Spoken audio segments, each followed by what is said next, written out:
"Jul,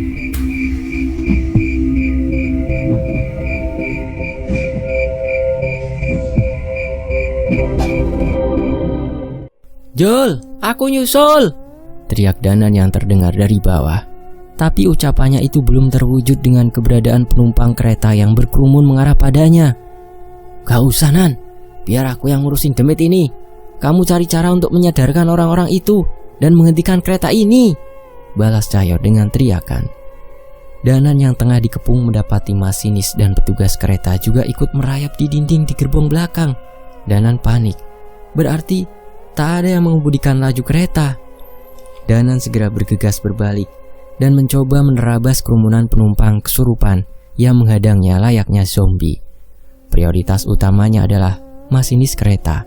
Sialnya, begitu Danan berhasil menembus kerumunan penumpang untuk memulihkan masinis yang kerasukan itu, justru dari kaca pintu gerbong terlihat masinis dan petugas kereta menyeringai. Mereka secara bersamaan membentur-benturkan kepala ke dinding kereta hingga tak lagi sadarkan diri.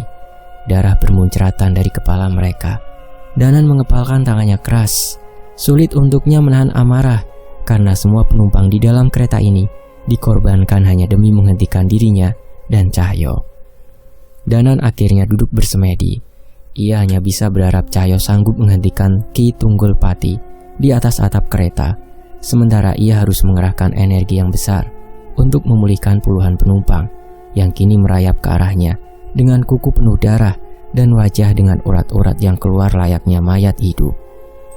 "Seluruh penumpang kereta ini sudah ditakdirkan menjadi tumbalku.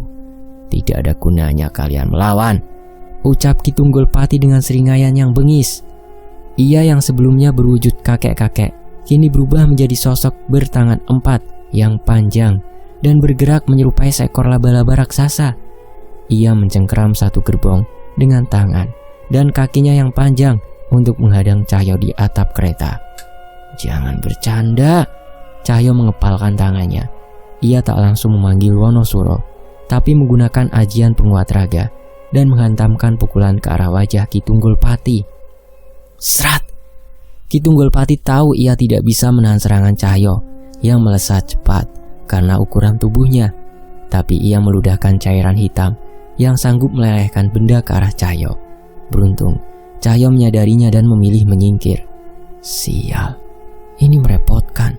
Aku gak mungkin menggunakan Wonosuro untuk mengalahkannya karena akan mengorbankan penumpang, batin Cahyo. Sementara itu dari sisi gerbong sebelah, tangan panjang melesat ke arah Cahyo. Ia hendak menghindar, tapi gumpalan cairan hitam yang diludahkan Ki Tunggul Pati juga mengarah kepadanya. Cahyo tak bisa menghindari keduanya. Puk! Cahyo terkena telak pukulan itu dan terpelanting beberapa meter hingga tubuhnya membentur sisi antena kereta. Beruntung, ajian penguat raga mengurangi rasa sakit sempat ia rapalkan dan tangannya mencengkeram atap kereta sehingga ia tak jatuh. Cahyo terbatuk dan mengeluarkan darah. Sial. Kali ini Cahyo bergegas bangkit, tapi Ki Tunggul Pati sudah lebih dulu berada di dekatnya dan menghunuskan kuku-kuku tajamnya dari ketiga tangannya untuk menembus tubuh Cahyo. Sayang sekali, kau terlalu berbahaya untuk kujadikan tumbal. Ki Tunggul Pati terkekeh. Jangan harap, balas Cahyo. Karena tak punya pilihan lagi, dengan sekuat tenaga Cahyo memanggil kekuatan Wonosuro dan memukul sisi gerbong di sampingnya hingga gerbong itu hampir terjatuh miring. Ki Tunggul Pati kehilangan pijakannya dan oleng. Kaulah yang harus kembali ke kuburanmu, hardik Cahyo yang telah berhasil kembali ke atap dan menghantamkan sebuah pukulan yang dengan cepat ditangkis dengan tangan panjang Ki Tunggul Pati yang tampak kian geram. Buak, krak. Pertarungan sengit terjadi di atap kereta. Sesekali Cahyo harus memperhatikan sisi di hadapannya untuk memastikan ia berada di posisi yang tepat untuk merunduk di terowongan atau melompati kabel listrik. Ia pun tak bisa salah pijak. Cahyo ingin kembali menyerang, tapi ia melihat gelagat aneh dari Ki Tunggul Pati. Cahyo pun menoleh dan mendapati keberadaan persimpangan di depannya yang tengah dilalui banyak kendaraan. Cahyo tahu kereta tidak bisa memberi sinyal. Ia juga melihat penjaga palang tersenyum mengerikan sembari berdiri di tengah rel. Ia tahu itu adalah ulah setan-setan Ki Tunggul Pati yang merasukinya. Sial, kurus kau nanti, Hardik Cahyo. Ia berlari sekuat tenaga ke gerbong depan dengan kekuatan Wonosuro menyelimuti kakinya, lalu melesat untuk melompat mendahului kereta dan segera menendang petugas penjaga rel yang kerasukan itu hingga terhempas ke pinggir. "Maaf Pak," ucap Cahyo. "Brak!" Danan yang melihat Cahyo melesat membalap kereta menyadari situasinya dari dalam toilet. "Ayo Wonosuro!" teriak Cahyo memaksa dirinya sambil terus berlari. Beberapa ratus meter di depan sudah terlihat kendaraan yang melintas. Danan ingin menarik tuas rem darurat di gerbong, tapi ia tahu bila itu dilakukan dengan kecepatan seperti ini, kereta akan kehilangan kendali. Keris Roko Sukmo. Danan tak lagi mempedulikan tubuhnya dan mengurung diri di toilet dengan seluruh penumpang yang mencoba mendobraknya. Ia menggunakan kekuatan keris Raga Sukma dan memisahkan sukmanya dan melayang mengejar Cahyo. "Aku ke palang kiri!" teriak Danan dalam wujud sukma. "Curang, pakai wujud sukmo. Kakiku kayak mau copot ini," balas Cahyo yang hampir mencapai batasnya. Tanpa sempat berpikir lebih jauh, Cahyo melompat sekuat tenaga dan menendang palang rel kereta hingga terantuk ke bawah dan menimpa beberapa kendaraan. Wujud sukma Danan melakukan hal serupa hingga beberapa penumpang motor tertimpa oleh palang. Mereka kebingungan dengan apa yang terjadi. Sayangnya, masih ada beberapa pengendara motor yang terjebak di tengah lintasan. Kereta! Mereka panik menyaksikan kereta yang melesat ke arahnya. "Maaf Mas, besok nabung lagi ya beli motor baru," teriak Cahyo sembari menendang para pemotor itu. Dan Danan menyusul dengan mengangkat penumpang motor lainnya ke pinggir. Mengetahui tak lagi ada pengendara, Cahyo kembali berlari mencari celah untuk kembali ke kereta. Brak! Sejumlah motor tertabrak kereta hingga terseret beberapa meter dan ringsek. Pemilik motor itu terpaku kaku dan ketakutan melihat kejadian di hadapannya. Danan dalam wujud ruhnya melesat kembali ke tubuhnya dan menarik paksa beberapa setan yang merasuki penumpang dengan wujud rohnya. "Minggir kalian!" Setelah kembali ke tubuh dan keluar dari toilet, Danan mencari posisi di antara sambungan rel dan menjulurkan tangannya. "Ayo Jul!" teriak Danan tergesa. Cahyo berlari sekuat tenaga dengan kakinya yang mulai lelah. "Wonosuro, lompat!" Cahyo melompat sekuat tenaga meraih tangan Danan, sementara Danan menggunakan momentum lompatan Cahyo dan menariknya ke atas gerbong. Danan bernafas sedikit lega, memastikan Cahyo sudah naik meski tenaganya nyaris habis. "Sikilku Nan, aduh, golek no serep," keluh Cahyo. "Kudune sikile jaran yo," balas Danan. Kalian siapa?" Tiba-tiba dua orang pemuda yang tersadar setelah ditangani Danan menghampiri mereka berdua. "Mas, cari tempat aman ya. Masih banyak yang kesurupan.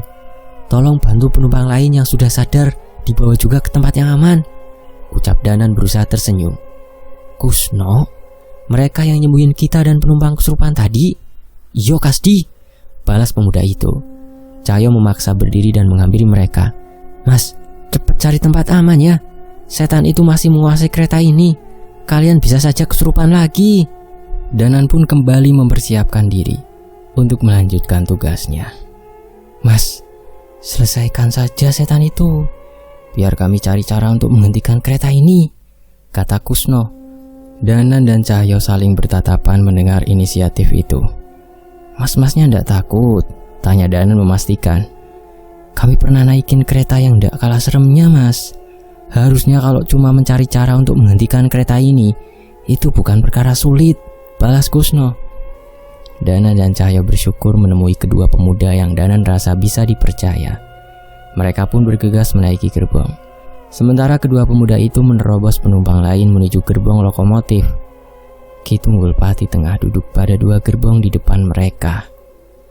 "Dia ini apa? Laba-laba?" tanya Danan yang heran melihat wujud Ki Tunggulpati yang sebenarnya. "Aku lebih suka menyebut dia kecoa berkaki panjang," jawab Cahyo yang ingin segera menerjang. Namun ia terhenti. Ia baru sadar bahwa sudah banyak jaring laba-laba menyelimuti atap gerbong.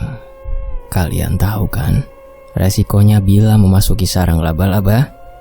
Ki Tunggulpati menoleh dengan senyum bengis. "Bruak!" Belum sempat menyombongkan diri, tiba-tiba sebuah tangan Ki Tunggulpati terpental Cahyo menoleh kaget pada Danan dan melihat temannya itu baru saja melancarkan ajian andalannya, ajian lebur saketi.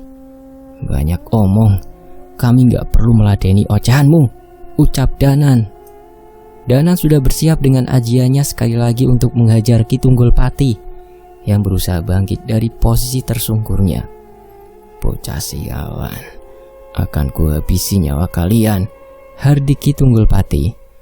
Pukulan jarak jauh dari Danan berhasil membuat Ki Tunggul Pati tersungkur dan memberi pernyataan bahwa mereka bukan lawan yang bisa diremehkan. "Giliran kita, Wonosuro." Terdengar suara auman Wonosuro semakin keras. Danan dan Cahyo merasakan amarah Wonosuro yang terbakar. Cahyo melompat menghindari jaring laba-laba yang menyebar di sekitar gerbong. Ia curiga ada racun atau semacam kutukan yang membalut jaring-jaring itu. Ki Tunggul Pati menoleh ke arah Cahyo yang tengah menerjangnya dengan tangannya yang memanjang. Buak! Sekali lagi ajian lebur saketi mendarat telak ke perut Ki Tunggul Pati yang membuatnya kehilangan atensi. "Sialan kalian." Kesempatan itu digunakan oleh Cahyo untuk menjatuhkan tendangan yang sudah diperkuat oleh kekuatan Wonosuro. Brak! Ki Tunggul Pati tak mampu menghindar. Tubuhnya yang terinjak kekuatan Wonosuro membuat atap gerbong penyok. Darah hitam bermuncratan dari mulutnya, tapi ia masih bisa tersenyum. "Walau aku mati, pengikut-pengikutku akan tetap merasuki tumbal-tumbalku. Terlebih, kalian juga akan mati sebentar lagi." Ki Tunggul Pati tertawa sembari melihat ke arah depan, di mana dari jauh terlihat persimpangan rel yang akan bersimpangan dengan kereta lain. Gawat, Danan mulai panik menyadari situasi. Sementara itu di dalam gerbong, Kusno dan Kasdi sekuat tenaga menerobos penumpang yang kesadarannya masih dikuasai setan.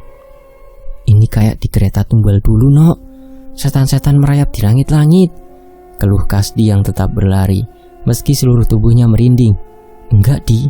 Kalau kereta yang dulu isinya mayat semua. Kali ini mereka manusia yang harus kita tolong." Brak!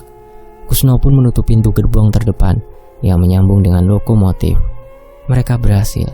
Berikutnya mereka hanya tinggal mencari cara untuk menghentikan kereta ini. Namun, seorang nenek dengan rambut acak-acakan mengenakan pakaian tengah berdiri tepat di setir kemudi. "Nok, nenek-nenek, Nok!" teriak Kasdi ketakutan. Kusno berusaha menahan rasa takutnya dan mendekat ke arah nenek-nenek itu. Namun belum sempat mendekat, nenek itu malah tertawa cekikikan menyambut Kusno dan Kasdi. "Nek kowe ora macem-macem, kowe ora bakal mati sengsara," ucap nenek itu sembari menyeringai. Kasdi dan Kusno menelan ludah. Kini mereka menghadapi keadaan yang tidak pernah diduga. Sosok nenek jadi-jadian ada di hadapannya, dan di pintu belakang sudah ada penumpang kerasukan yang menggedor-gedor pintu yang mungkin tidak akan bertahan lama akan berhasil dibobol. "Nenek itu pakai baju biasa. Kayaknya dia penumpang yang kerasukan, gak lebih," ucap Kusno. Maksudnya apa?" "Harusnya nenek itu gak seperti nenek yang dulu di kereta tumbal. Aku akan nekat. Kamu secepat mungkin cari remnya," perintah Kusno. Kasdi tidak punya pilihan lain selain menuruti perintah Kusno. Prang-prang, suara kaca pecah terdengar dari beberapa gerbong di belakang. Serangan Cahyo dan Danan membuat Ki Tunggul Pati kewalahan. Ia pun merayap mundur dari gerbong ke gerbong menghindari serangan mereka berdua. "Jangan kabur kau demi cemen!" teriak Cahyo geram. Danan masih ragu. Ia berpikir akan terus mengejar Ki Tunggul Pati atau menyusul Kusno dan Kasdi. Suara klakson kereta berbunyi. Danan dan Cahyo menyadari bahwa suara itu berasal dari lokomotif kereta ini.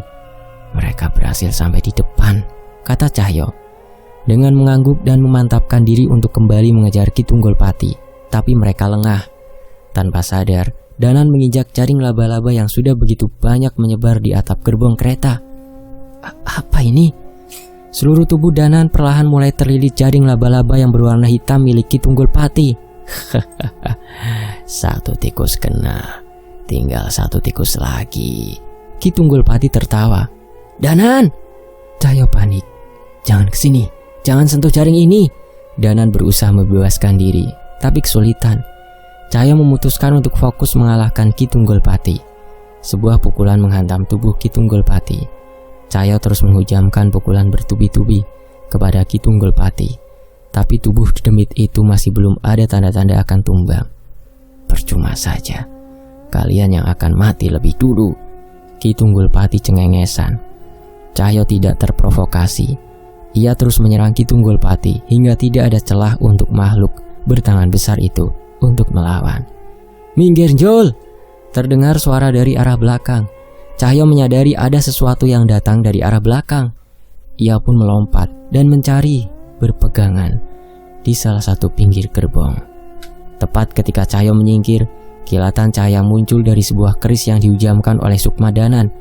Ia memisahkan diri dari raganya. Jelep! Dalam sekejap, serangan itu melubangi perut Ki Tunggulpati yang tak berkutik. Ia terbatuk dan bermuncratan darah hitam pekat, lalu melayang ke udara sebelum terjatuh dari kereta. "Matilah kalian para tikus pengganggu Raden Sangkuni!" Di ujung hayatnya, Ki Tunggulpati tertawa menyaksikan kereta yang terus melaju dan bersiap menghantam kereta yang akan bersimbangan dengannya. Mueng! Suara klakson kereta terdengar lagi, tapi kali ini kereta melambat. Sayangnya dari sisi barat kereta lain sedang melaju dengan cepat dan akan menabrak kereta yang mereka tumpangi.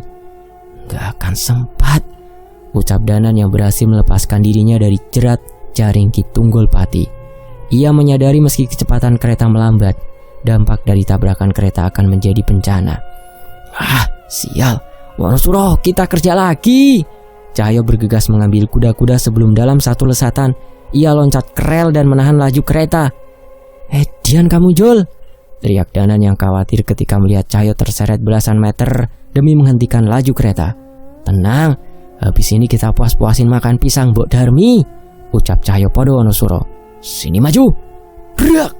Kekuatan Wonosuro menguatkan penuh kedua tangan dan kaki Cahyo sebagai titik tumpu untuk menerima beban hantaman kereta yang melaju ke arahnya. "Tahan Wonosuro!" teriak Cahyo. Cahyo tak peduli meski kedua tangan dan kakinya terluka. Kereta tertahan, tapi belum benar-benar terhenti. Cahyo terseret ke belakang belasan meter. Mereka hanya punya sedikit waktu untuk mencegah kedua kereta itu bertabrakan. Dari dalam lokomotif, Kusno dan Kasdi menggeleng tak percaya dengan pemandangan di hadapan mereka. "Tahan sedikit lagi," ucap Sukmadanan yang tiba-tiba berada di belakang Cahyo. Ia menahan tubuh Cahyo sembari membacakan ajian pemulih raga untuk Cahyo. Poem! Suara gerbong-gerbong yang beradu terdengar riuh bersamaan dengan kereta yang melintas hanya beberapa meter dari belakang punggung Cahyo. Kereta berhenti tepat waktu. "Berhasil!" teriak Kusno, penuh kelegaan dan refleks memeluk Kasdi. Cahyo mendesah panjang sebelum jatuh terduduk dan terbaring lemas setelah kekuatannya ia gunakan sampai habis. Sayangnya, masalah belum selesai. Dari jauh Ki Tunggulpati berjalan dengan terseok-seok menghampiri mereka. "Kalian habisi dua bocah itu." Perintah Ki Tunggulpati diikuti dengan turunnya semua penumpang yang kerasukan. Danan kembali ke tubuhnya dan berdiri melindungi Cahyo yang kehabisan tenaga. Kusno dan Kasdi pun turun, memposisikan diri tak jauh dari Danan. "Sial, dia belum mati," ucap Cahyo lemah. Danan sudah siap dengan keris raga sukmanya untuk menghadapi apapun yang akan terjadi. Jika harus membacakan mantra leluhur, maka itu akan dilakukannya demi melindungi Cahyo. Namun beberapa detik kemudian hal aneh terjadi. Sebuah bola api besar menari-nari di udara dan langsung menghantam tubuh lemah Ki Tunggulpati hingga ia menggelepar. Panas, apa ini?" Danan dan Cahyo tidak mengerti dengan apa yang terjadi. Bola itu membakar Ki Tunggulpati dan tak kunjung padam. Samar-samar terlihat sosok Rangda. Sosok Rangda dari perubahan bola api itu. Jangan-jangan itu... Danan terbelalak. Ting! Suara dengungan dari cawan kuningan yang dipukul menggema tanpa henti dan membuat seluruh penumpang yang kerasukan gelisah. Danan langsung menggunakan momen itu untuk membacakan doa untuk mengusir setan-setan itu dari tubuh mereka. Siapa kau?" teriak Ki Tunggulpati yang tidak berdaya. "Teman mereka," ucap sosok Rangda yang mengerikan itu. Tanpa belas kasihan, bola api dari Rangda membakar Ki Tunggulpati hingga sosok demit itu menggelepar dan berteriak kesakitan meminta ampun. Semakin besar dosamu, semakin panas api itu akan membakarmu, ucap Rangda yang perlahan berubah ke wujud seorang manusia mengenakan baju payas dan udeng. Perlahan, bola api padam dan yang tersisa dari sosok Ki Tunggulpati hanyalah abunya yang ditiup angin. Beli Wajah? Danan tidak mungkin melupakan sosok itu. Beli Wajah mengangguk dan mengajak langsung Danan untuk memulihkan penumpang terlebih dahulu. Dengan kemampuan keduanya, satu persatu penumpang mulai sadarkan diri dan terheran-heran mengenai apa yang terjadi. Mengetahui akan berbuntut panjang, Danan dan Cahyo menghampiri Kusno dan Kasdi. "Aku boleh minta tolong sekali lagi kepada kalian?" tanya Danan. "Dengan senang hati, Mas. Saya titip penjelasan kronologis peristiwa ini untuk kalian sampaikan ke pihak berwenang ya, Mas. Kami masih ada tugas yang harus segera diselesaikan." Kedua pemuda itu lantas mengangguk menerima tugasnya. Kusno yang bersemangat, "Aman, Mas. Jangankan menghadap polisi, ngadepin demit tadi juga saya berani." Danan dan Cahyo terkekeh pelan. Lalu ia memandang Beli Wajah yang tengah menunggu dan memberi anggukan ke arah mereka sebagai isyarat agar mereka pergi secepatnya. Kiamat kecil berhasil terlewati dan mereka harus segera sigap memanfaatkan sisa waktu yang mereka miliki. "Beli, bagaimana bisa sampai di sini?"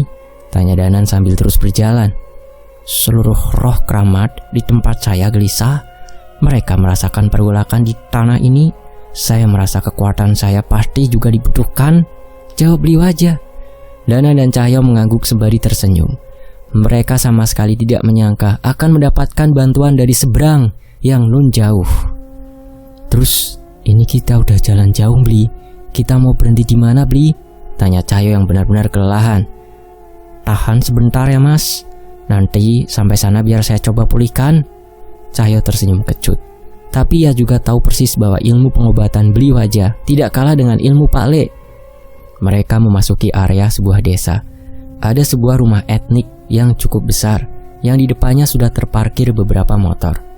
Danan merasakan energi yang besar berkumpul di bangunan yang merupakan rumah singgah itu. Dan hal itu terbukti saat ia melihat seorang anak muda tengah memainkan pusaka yang Danan kenal sebagai tombak lembu warok di pekarangan. "Itu Panji?" Danan memastikan. Beli Wajah hanya memberi anggukan. "Berarti Mbah Wijan berada di sini. Motor-motor ini artinya ia datang bersama semua murid-muridnya." "Iya, Pak Le sudah mengabari kami." Lalu sosok Mbah Wijan muncul dari balik pintu rumah bersama beberapa muridnya. Senyumnya yang bijak dan hangat menyambut kedatangan Danan dan Cahyo. "Mbah Wijan?" sapa Cahyo menyalami. "Kalian pasti telah habis bertarung. Mari masuk dan istirahat dulu." Mbah Wijan menuntun Cahyo masuk ke rumah. "Waktu kedatangan kalian pas sekali. Kami baru beli nasi rames. Kita makan bareng-bareng ya." Cahyo menoleh ke Danan. "Awas kamu, kalau sok-sokan gak mau ngerepotin." "Enggak lanjul, kali ini aku yang paling lapar," balas Danan yang segera masuk, disambut oleh Panji dan beberapa pendekar binaan Mbah Wijan. Malam itu, Danan dan Cahyo benar-benar bisa beristirahat secara total sampai energi mereka benar-benar pulih. Beli Wajah dan Mbah Wijan yang menjaga mereka dari segala gangguan. Keesokan harinya, mereka harus melanjutkan perjalanan untuk mencari bantuan sampai waktu yang ditentukan oleh Jagat. Singkat cerita, hari ketiga, hari yang dijanjikan sebagai waktu pertemuan untuk mengumpulkan seluruh bala bantuan menuju Astagiri Danyang. Namun, belum ada tanda-tanda kemunculan Jagat di sana. Mereka tidak ingin lebih cemas dan memilih untuk menenangkan diri dengan bermeditasi menanti kedatangan Jagat. "Kesuwen Mas Jagat," keluh Cahyo yang beberapa kali mengecek telepon genggamnya. "Sabar, mending emosimu digunakan buat nanti," balas Danan. Cahyo kembali pada posisi meditasinya, tapi baru sebentar. Tiba-tiba Danan merasakan adanya sinyal energi gaib yang memasuki pikirannya. "Raden muda itu terlalu nekat." Samar-samar terdengar suara Nyi Sendang Rangu di pikiran Danan. "Apa? Kimpul? Apa yang terjadi, Nyi? Dalam kepala Danan dipenuhi penglihatan, dan itu tentang Kimpul. Jangan bodoh, jangan lawan mereka sendirian, teriak Danan dengan wajah cemas dan khawatir sambil berdiri. Nan, Cahyo memandang bingung. Dia mendapat penglihatan. Beli Wajah hadir dan menerima sebuah tempayan kecil dari muridnya, lalu mengisinya dengan air. Masukkan tanganmu ke tempat ini. Danan menurut, sementara Beli Wajah membacakan mantra dan mengisi air itu dengan beberapa jenis kembang. Dalam sekali sibakan, penglihatan di kepala Danan muncul di pantulan air itu. Kimpul? Cahyo kaget melihat wujud Kimpul yang sudah babak belur dengan berbagai macam luka. Ia berdiri di sana bersama seekor ular yang sepertinya melindunginya. Di belakangnya ada beberapa orang yang berpakaian tak jauh berbeda dari Kimpul. Apa tujuannya? Tanya Cahyo bingung. Mungkin dia tidak ingin membiarkan pasukan itu meninggalkan tempatnya, ucap Beli Wajah. Namun apa yang terlihat begitu mengenaskan. Raden muda bodoh, kau hanya akan mati konyol di tangan Sewul lembutku, ucap Raden Sengkuni yang terbang di antara berbagai prajurit mayat hidup dari berbagai zaman. Bukan berarti aku akan menyerah, balas Kimpul. Namun keberanian itu dalam sekejap dibungkam dengan bola api yang membakar Kimpul dan sekitarnya. Cahyo membuka ponselnya, menelpon Jagat. Ayo cepat Mas Jagat, jangan sampai kita terlambat. Mungkin sebelum kematianmu, kau akan senang melihat wajah-wajah ini. Raden Sengkuni memerintahkan beberapa sosok untuk maju, dan seketika hal itu membuat Kimpul benar-benar gentar. Sial, bagaimana mungkin aku melawan mereka? Terlihat Kimpul mulai putus asa dan memukul tanah sekuat tenaga hingga darah mengalir dari tangannya. Bagus, kau sudah sadar. Sekarang saatnya kau untuk mati, hardik Raden Sengkuni. Dengan sekali tunjukkan jari, seluruh makhluk yang menguasai Astana Giri Danyang itu menerjang Kimpul yang tak lagi memiliki harapan. Ayo semua, kita pergi. Tiba-tiba kabut yang menyelimuti lapangan tempat mereka menunggu hilang. Jagat datang bersama beberapa orang di belakangnya. Cepat Mas, Kimpul dalam bahaya, seru Cahyo. Jagat segera memegang sebuah pusaka gelang di tangannya, sembari menatap mereka satu persatu untuk memastikan kesiapan mereka. Semoga kita semua cukup untuk mengakhiri tragedi ini, ucap Jagat sebelum membacakan sebuah mantra. Sapu angin lintas Jagat, larung roko mapur sukmo. Seketika seluruh pandangan mereka menjadi putih. Kaki mereka melayang seperti masuk ke dalam portal. Suara gemuruh peperangan terdengar bersahutan hingga mereka tiba pada lokasi peperangan itu. Seorang pemuda berdiri lemah di antara gemburan pendekar mayat hidup. Ia tersudutkan dan menanti ajalnya tiba. Kepalamu akan menjadi hiasan di tahtaku. Pada akhirnya kau akan mati sendirian. Raden Sengkuni tertawa puas. Sosok prajurit ningrat menarik pedangnya dan bersiap memenggal kepala Kimpul. Terang!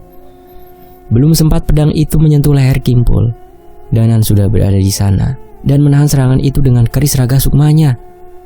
Kau harus jelaskan nanti bagaimana bisa sampai di tempat itu lebih dulu, ucap Danan sambil memasang posisi. Sedikit bantuan tidak akan mengubah apapun. Sosok pria berbaju ningrat maju bersama pasukannya menerjang Danan. Serat!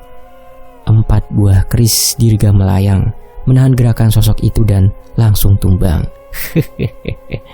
Aku kira pertempuran dengan Prabu Sudrokolo akan menjadi pertempuran terakhirku, ujar sosok nenek yang mengamuk menghadapi dedemit yang mencoba menyerang Kimpul. Nyai, ingat umur, teriak Guntur yang bergegas menyusul gurunya itu. Nyai Jambrong. Blar! Bola api besar menerjang sekumpulan pasukan mayat dan kembali melayang dalam wujud Rangda. Tombak lembu warok pun berterbangan menghadapi pusaka-pusaka keramat yang ikut bangkit bersama para empunya. Namun serangan setan-setan itu tak dapat diremehkan. Seekor kera raksasa berwarna hitam berteriak mengamuk, melepaskan pukulan membabi buta. Raden Angkoro, gumam Kimpul ngeri. Dalam sekejap teriakan kera hitam itu terbungkam dengan bayangan sosok kera raksasa yang muncul dari tubuh Cahyo. Kera gosong itu biar urusanku. Cahyo melesat menghadapi sosok berbahaya itu. Kimpul menoleh ke belakang dan mendapati Mbah Wijan, Panji, dan murid-muridnya tengah bersiap masuk ke medan perang. "Mas Danan, mereka siapa?" tanya Kimbul yang tidak menyangka semakin banyak sosok yang maju ke medan perang. "Intinya mereka teman kita. Mungkin kamu bisa menyebut mereka pendekar Jagat Segoro Demit," jawab Danan. "Hah? Pendekar Jagat Segoro Demit?" Kimbul menaikkan alisnya. "Jangan gentar, masih akan ada yang menyusul." Masih dalam kebingungannya, tiba-tiba terdengar suara lonceng dari kumbalan kabut yang pekat. Cring cring, cring cring, cring cring. Dalam hitungan detik, seekor kucing hitam yang berjalan pincang berubah menjadi hewan buas besar yang mengamuk di tengah pertempuran. Sosok pria berambut panjang pun merasa tak sabar untuk menerjang setan-setan di hadapannya. "Akhirnya ketemu lawan yang pas ya, monyet lawan monyet," sindir Budi yang sengaja melewati Cahyo.